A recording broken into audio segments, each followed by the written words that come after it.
This is Tech House and Speed.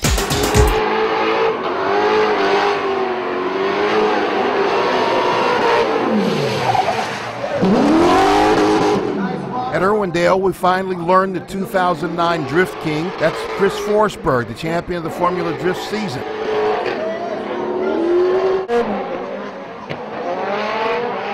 And once the dust settled at Irwindale, we found out that Ryan Tuerck had bookended the year with wins at Long Beach back in April and the victory last weekend at Irwindale. That left him 6 points in back of his Drift Alliance teammate Forsberg in second on the season.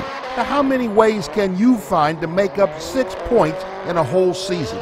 I started the season off in Long Beach with a win. The second round at Atlanta, I took third. Everything was looking really great. And then I get up to New Jersey, which is always the worst track for me. I hate the track to begin with, and I just never finished well there. And I got knocked out in the round of top 32, where if I moved on from that round, that would have been the 6 points right there. And then we went to Las Vegas, and I finished in the top 8, which I was pretty happy about. And then Seattle, I finished, I qualified first, so I got a lot of good qualifying points. That's another thing. If I had qualified better throughout the season, I would have accumulated a lot more qualifying points, and I probably would have made up for the 6-point difference as well.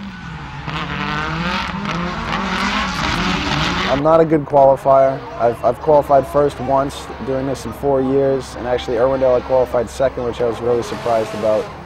But it's a head game. I'm always super nervous, and I got butterflies on my stomach, and I can't seem to drive as well as I usually do in qualifying. So Where does that come from? What do you have to be nervous about?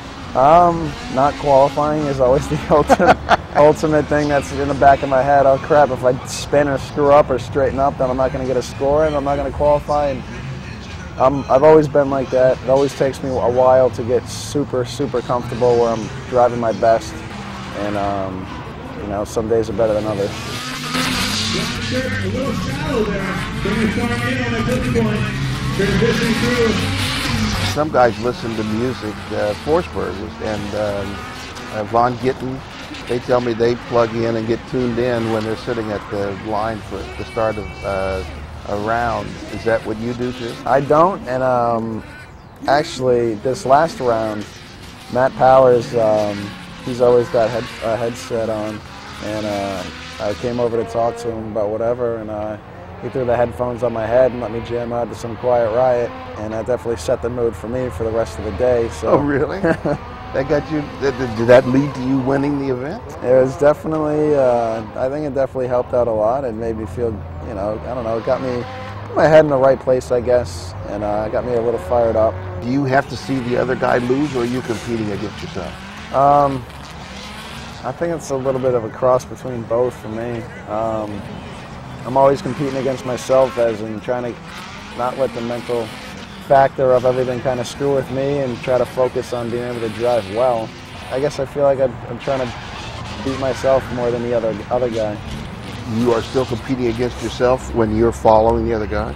Throughout the weekend, I watch everybody and see what their lines are, their speeds, how they're running, how comfortable they look, how much angle they're throwing into this corner, that corner. And so I pretty much know how most of the guys are running by the time I have to match up with whichever one of them in tandem.